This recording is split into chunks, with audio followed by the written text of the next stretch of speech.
bit about yourself and a bit about Front 242? Would be good to know. Can you be a little more specific? Because yeah, I can talk to you about that during probably 40 hours in a row. Yeah, that's true. How did you get into music? I mean, obviously, when you were younger, what were you listening to that drove you to start Front 242? I think our common references were not at all English, like most of the things we would hear on the radio. We were, the four of us, very much into German music, bands like Kraftwerk, and even the bands who started around the same area in the beginning, in the middle of the 70s, like La Düsseldorf, or these German bands like Cannes, Neu, things like that. And that was our common base, and these are really the bands that got us interested in making music ourselves. Because obviously it didn't require as many musical skills as what we could guess was the base for English bands.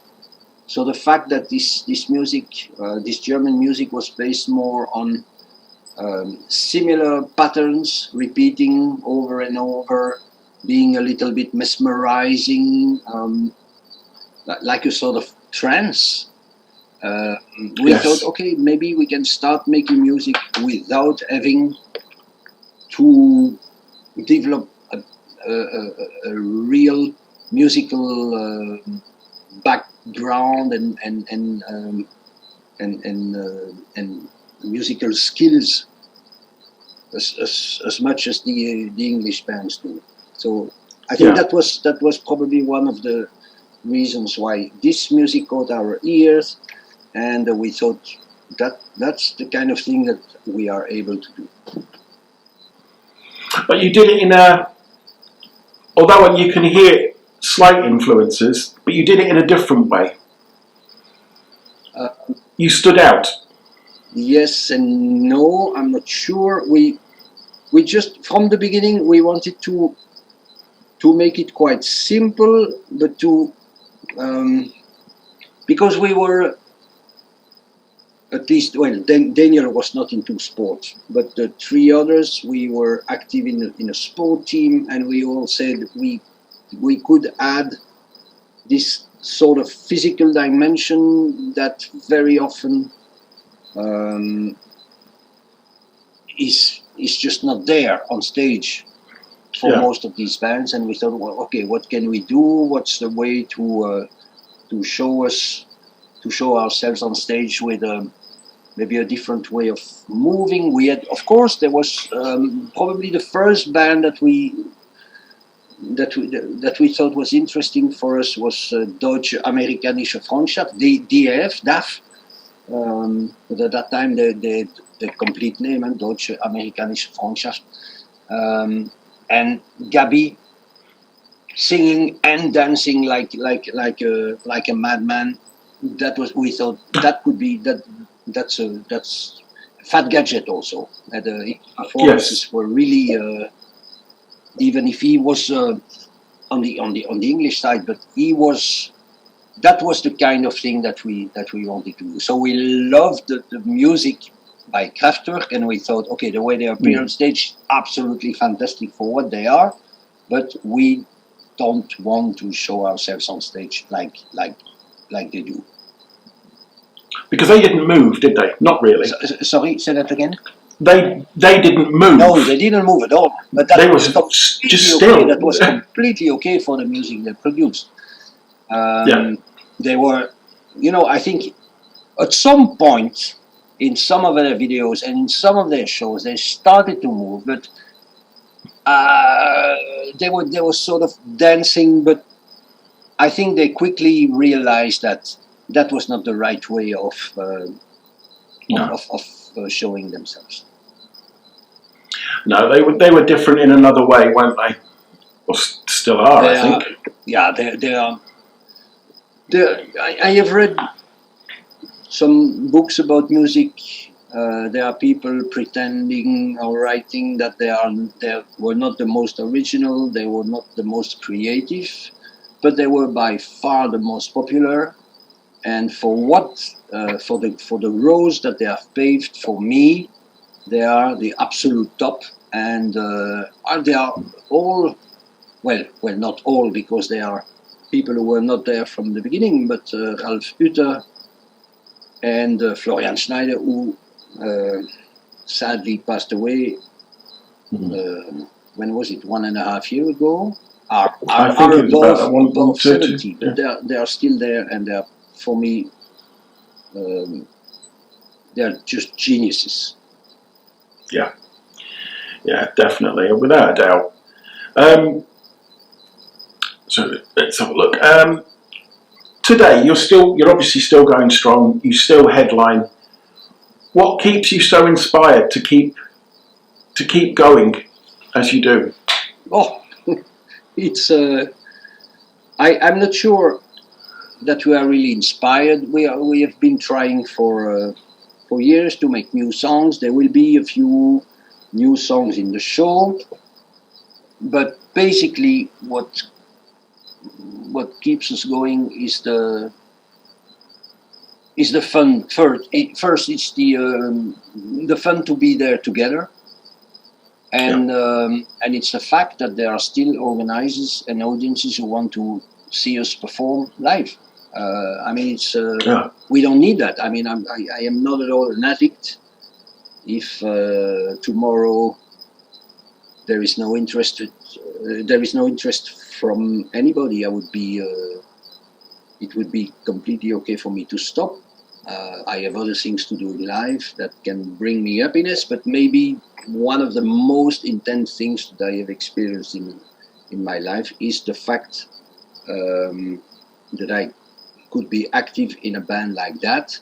We are very good friends. We even with our technicians, it's a very nice group. We function together really in a smooth, organized, well thought, I think, way, and it's just pure fun. It's just pure fun. You can see that. You can see that you're actually out there and you're actually enjoying it. Yes, I think if it had become with the time just a work or a business like any other one, the flame would have gone out a long time ago. I think there is much more than that. There is much more than that in this in what we do here. And the cat wants to jump on my lap again. Well, at least he loves you. That's the main thing. Now, I've got to mention it. Headhunter. Yeah.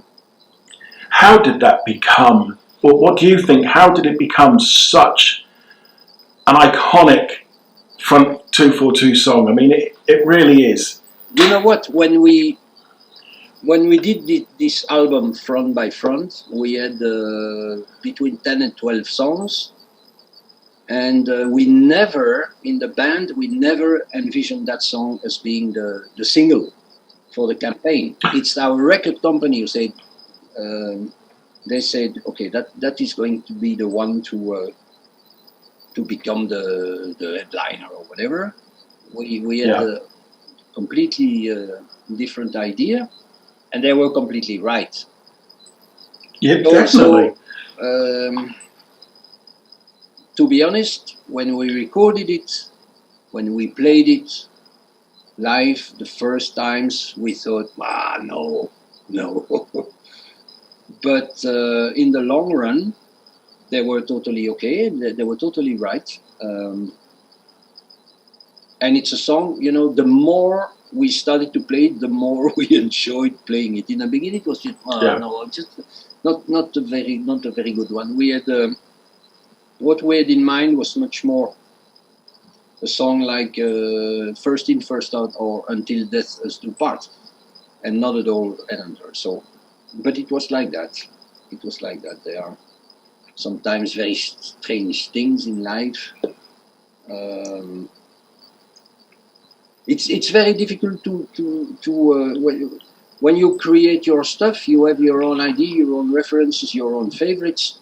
But I must really say from the start, this one was not one of our favorites.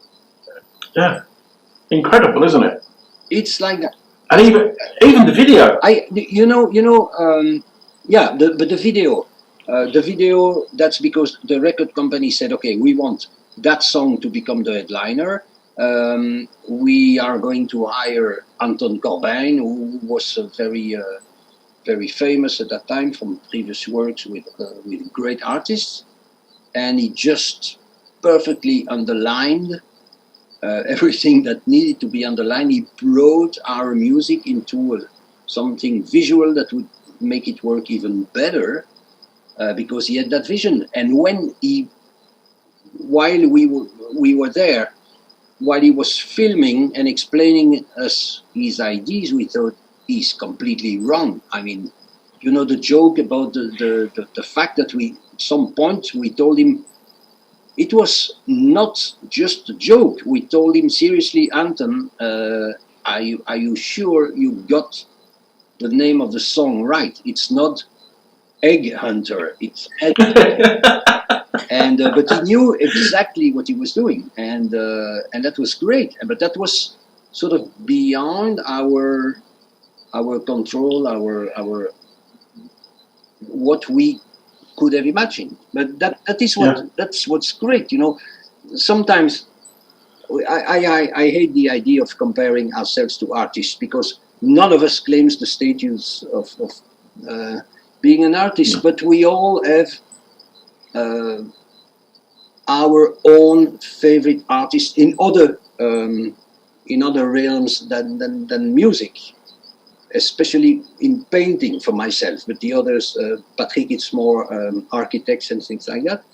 But among the painters that I know that some of them are very successful for certain paintings that they did, and very often it's absolutely not for the painting that they personally prefer in their entire production. So these things happen, and at some point people like you for one thing that you did especially, and it's maybe something that you don't think in your own eyes is anything special. It's very strange, but that's the way. That's when you go public, you are exposed to this type of happy accidents.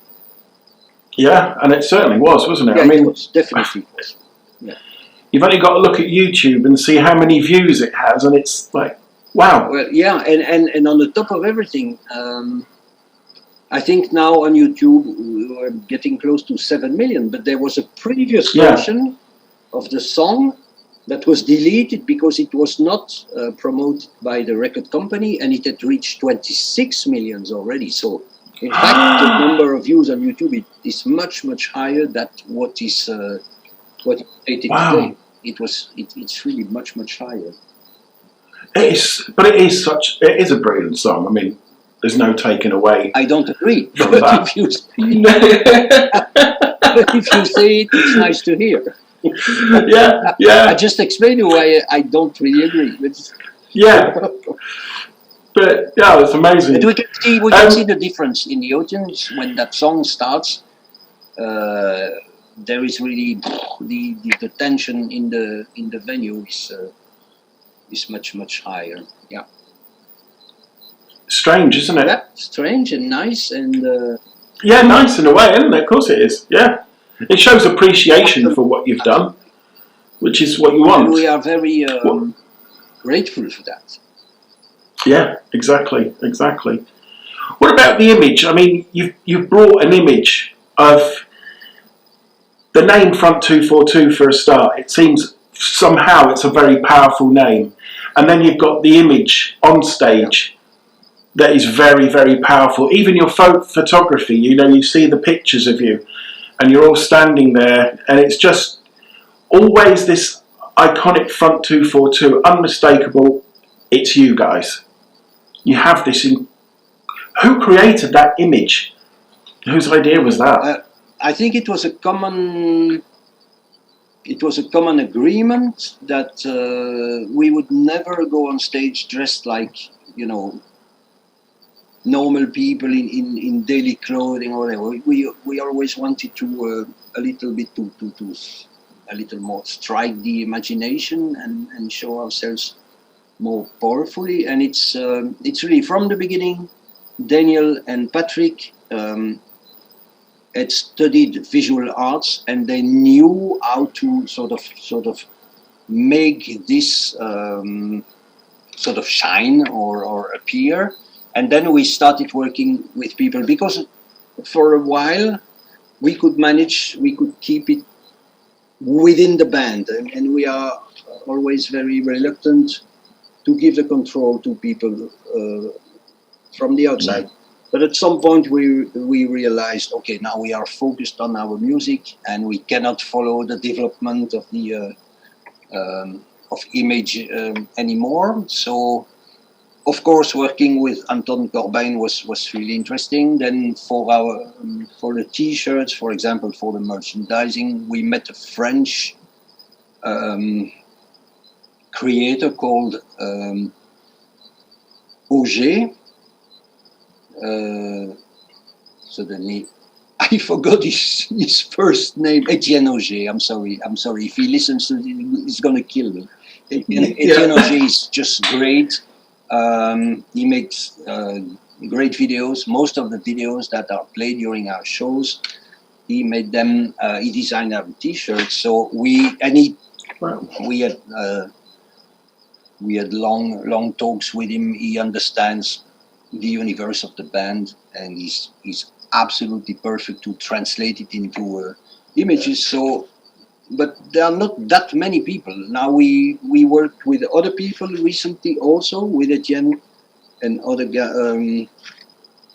a collective, 2 people called Mothmeister, who also made pictures for us. And so, but it's always a very, very small team of people that we know we can trust. Exactly.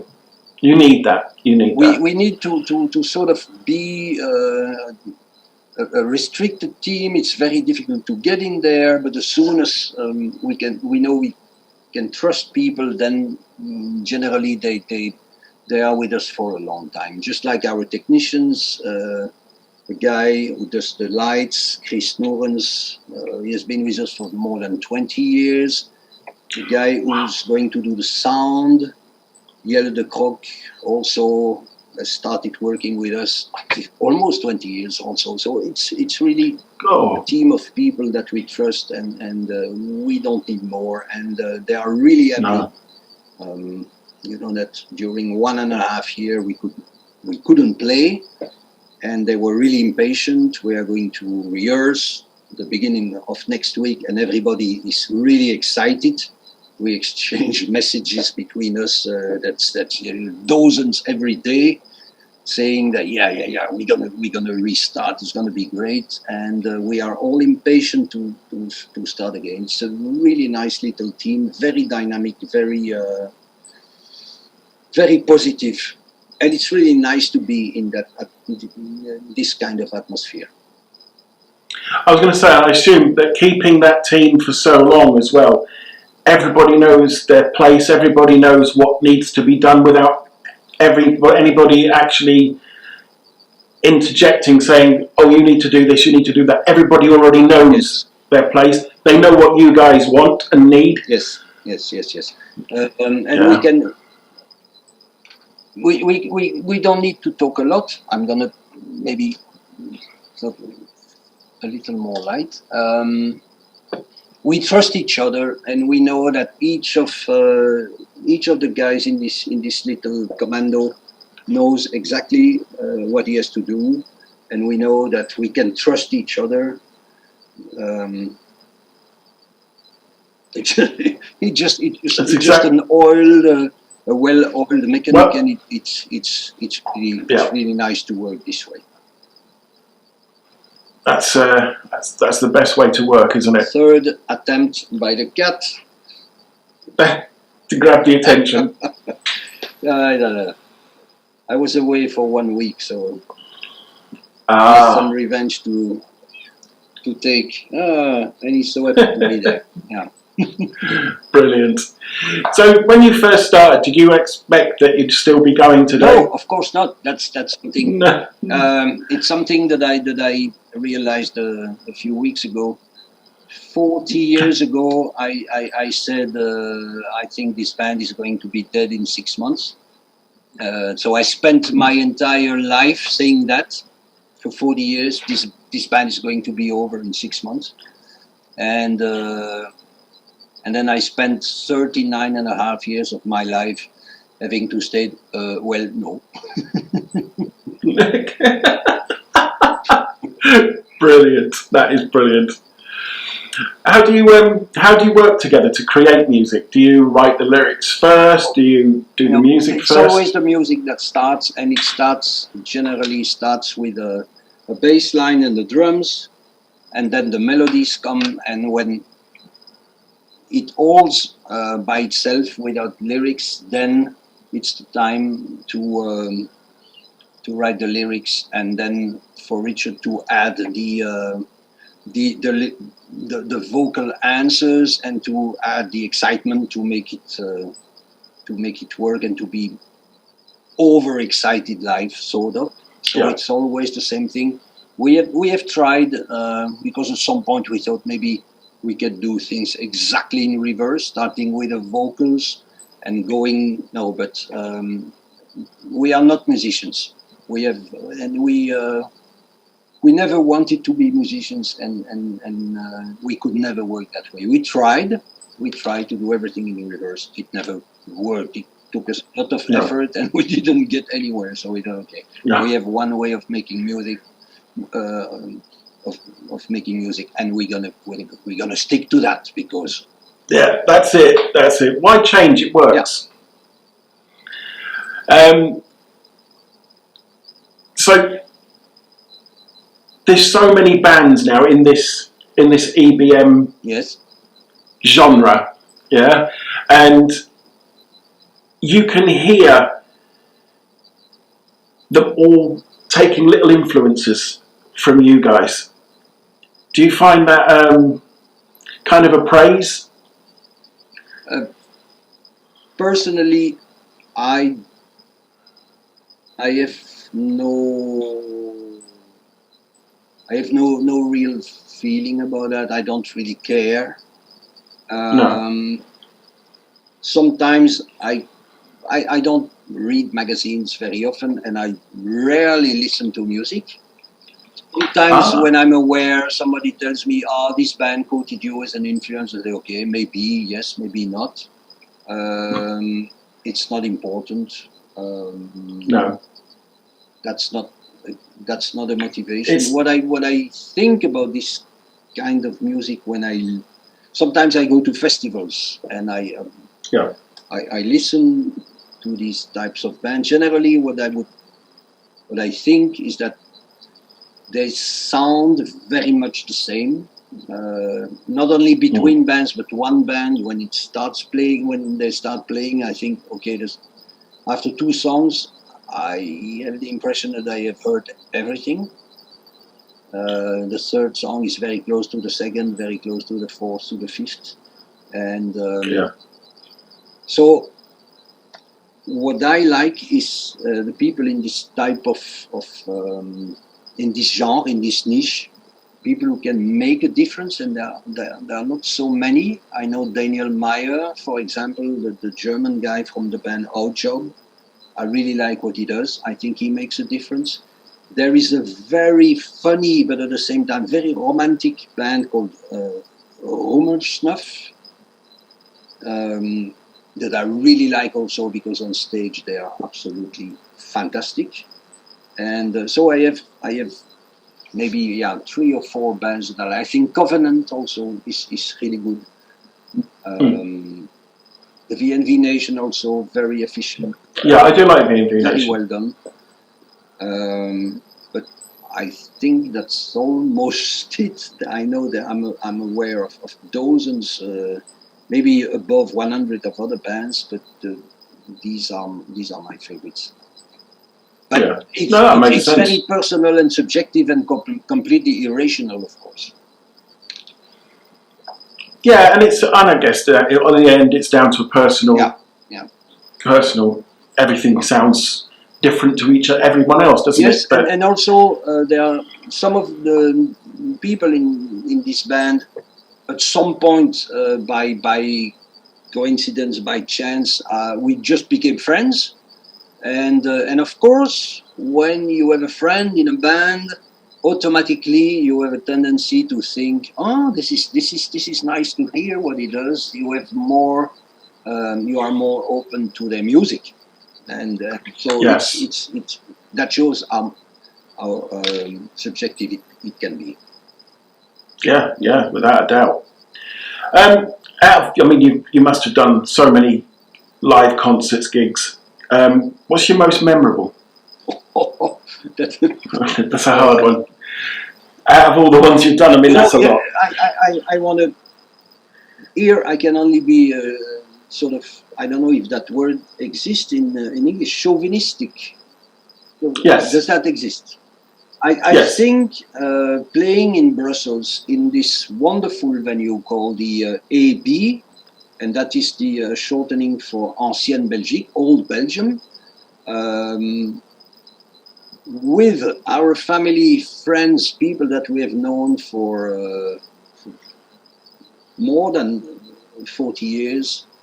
I have a tendency to believe that what is generally said about the energy channeled from the audience to the stage, that's big bullshit for me. I never felt anything like that, except maybe in that place. And not all the time, because we must have played there already 20 times. 2 or 3 shows I could feel something that was bigger than me, moving me, and I thought, that's probably I am experiencing the miracle of the energy conveyed to me by the audience that I can give back. That was very short, but that was very intense, and but we have wonderful memories of concerts in Chicago, in Spain, in Mexico, where the people got really mad. It's it has never been, and it will never be, a routine. We never go on staging, okay, another concert, we're gonna do the same again. No, it's never like that. It's every concert is always the first one, and we have to prove everything. We have no stages. We are shaking. We are full of. We are stressed. We are stressed. I really like stress, because that's a signal. It's not nice, of course, but that is the signal that you really want to be at your best all the time. And I have never been on stage thinking I am going to do an ordinary show. Never. Even That's if fantastic. Sometimes we were really bad, I know. At some point, you cannot control everything. If the sound system is bad, if you don't feel good personally, maybe after a while you just sort of decline and you are not up to your normal status. But when we come on stage, it's always to give the best possible concert, always. If it was not the case, we would have stopped a long time. Yeah. It's do it at your best or don't do it at all. You give it your all. That's brilliant. And I've got to ask this question. I've heard several different reasons or ways that you came up with the name Front 242. Probably all of them are wrong. There was no reason when it's in fact Daniel. When Daniel started the band, he was looking for a name that could be advertised, a name that would sound good and would be very visual, and that is the best idea that he had. And I know that after that, we joined the band Patrick and I, and then Richard a little later. After that, and Patrick and I, we arrived. We landed in the band a few months later, and we thought the name was perfect, so we never wanted to change it. There are reasons that were found later, saying that 242 was the number of a resolution by the United Nations to recognize the state of Palestine and things like that. It was the name of a car made by Volvo. It was at some point there is this high jumper called Patrick Scheberg or Ersberg, who said, 242 because he broke the world record 2 meters 42 centimeters, and he said, no, I have a sort of monopole about this number. But no, all these explanations came later. Daniel just found that name because he thought it sounded good, it looked good, and that is it. I was going to say, actually, it looks very much like a brand. Yes, sort of, but he had imagined that from the beginning. So I told you he studied visual arts, so he was very much into sound. He was a drummer originally before starting to and getting interested in electronic instruments. He was a drummer, so he was very much at the same time into graphics and into music, and that is what brought him to this idea. It is a brilliant idea because it is an iconic brand, isn't it? Which is brilliant. I mean, obviously, this question I think you've more or less answered, but are you looking forward to getting back on stage? I'm a bit afraid personally because I'm quite way above 60. Okay. And the first concert that we are going to make, and that's exactly 2 weeks from now, that's a big festival in Belgium. I know the stage is really large. I am still in a good physical shape, but the question is always, okay, are you going to be able to be an active performer during 1 hour and 20 minutes? I'm not sure. I think I'm ready, but you never know. You know, at some point the age is there, so we will see. I'm really looking forward to it, but now, as usual, we will do the best we can. We will see. Maybe sometimes reality can be cruel. We're gonna see. We're gonna see. What will take place will take place. Exactly. Any plans for any new albums? We have new songs. Between 3 that we are going to play on stage. There are several following that they will be introduced slowly, not in a hurry. We have concerts during more than 1 year now, so slowly we're going to check the reactions from the people to the new ones, add probably other ones also, and we're going to see. At the moment, when we see that we have 7 or 8 that work on stage, we might envision the making of an album. But we have, the last album that we did a long time ago, it didn't change anything to our career, so we don't feel obliged to do anything. I mean, it's really nice for us to be on the road again.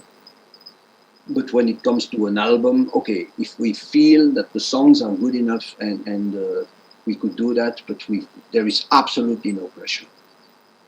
No. Well, that's the best way. It's a relaxed way of going along with it. Go with it. Well, I think that is about it. Okay. But Jean-Luc, it has been an absolute pleasure. For me too. I'm sorry for all the trouble that it do. No, it's not really trouble. It's the technical. No, it happens, doesn't it? Of things is always important, but finally it happened, and that's great. Thank you for your questions. Yeah.